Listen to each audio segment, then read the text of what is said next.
furor in some movie theaters around this country. They say, among other things, that it is clearly modeled after Triumph of the Will, Leni Riefenstahl, a Nazi film. It's not true. None of that's true. None of those things are true. Did you watch that film before you did it? I watch everything. I love movies. I love documentaries. It had nothing to do with that at all. But there are people who keep saying, they look at it and say, this is absolutely not. There was another side to Michael Jackson that most fans hardly ever witnessed.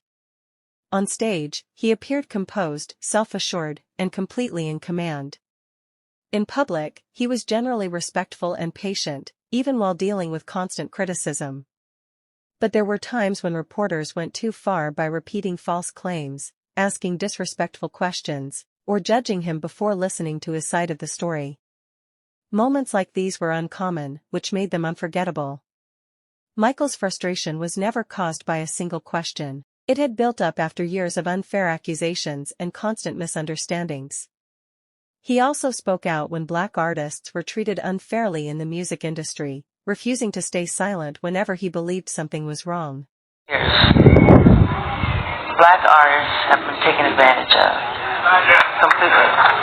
And it's time now that we have to put a stop to this incredible injustice. And like Mr. Sharpton was saying, people from James Brown to Sammy Davis Jr., some of the real pioneers that inspired me to be the entertainer that I am. These artists are always on tour because if they stop touring... For much of his career, Michael Jackson lived with non-stop public attention. Nearly every move he made turned into a headline. His appearance, his friendships, and even his personal decisions were constantly examined and criticized. Rather than discussing his music and remarkable achievements, many interviews focused on rumors and controversy.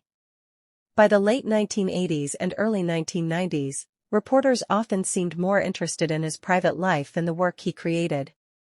Michael usually knew the direction an interview would take before it even started. What began as conversations about new albums or upcoming tours would soon shift toward gossip.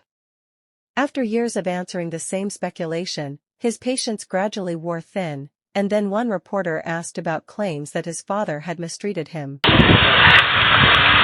me go back. You just said that you would practice the dark steps, and your father would be holding a belt in his hand. Is that what you just said? Yes. Yeah, he would tear you up if you missed. And so not only were we practicing, we were nervous rehearsing. Still, Michael could catch people off guard. Whenever he believed a question was unfair or built on false information, he spoke up, corrected the record, and made his disagreement clear. Those moments stood out because they were so different from the calm and gentle image people were used to seeing. Now watch how Michael challenged Oprah Winfrey during this remarkable interview. What else would he use to hit you with? Ironing cords. Whatever's around. Throw you up against the wall as hard as you could. See, it's one thing to... But you were only a child. I know. You were a baby. I know. It's one thing to discipline. You were producing... Still, Michael could catch people off guard.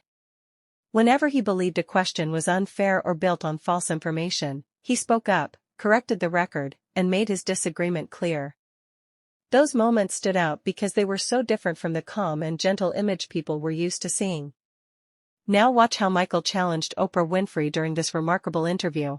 Is the fact that the color of your skin is obviously different than it was when you were younger. Yes. And so I think it has caused a great deal of speculation and controversy as to what you have done or are doing. Are you bleaching your skin? And is your skin lighter because you don't like being black? See, number one, as I know of, there is no such thing as skin bleaching. Many of these uncomfortable moments began with questions built on rumors rather than verified facts.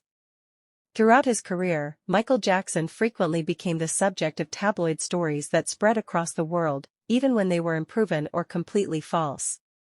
In several interviews, reporters treated those rumors as though they were factual and expected him to explain or defend them. That left Michael frustrated because, instead of discussing his music, creative work, or charitable efforts, he was constantly responding to stories fueled by gossip. Well, they used to have those products growing up. I used to hear, always use bleach and glow, but you have to have about 300,000 gallons. Okay, number one, this is the situation. I have a skin disorder that destroys the pigmentation of the skin. It's something that I cannot help. Okay, but when people make up stories that I don't want to be who I am, it hurts me. So, it is. Frequently found himself correcting false claims. On some occasions, he openly showed his frustration and reminded everyone that rumors should never be treated as established facts.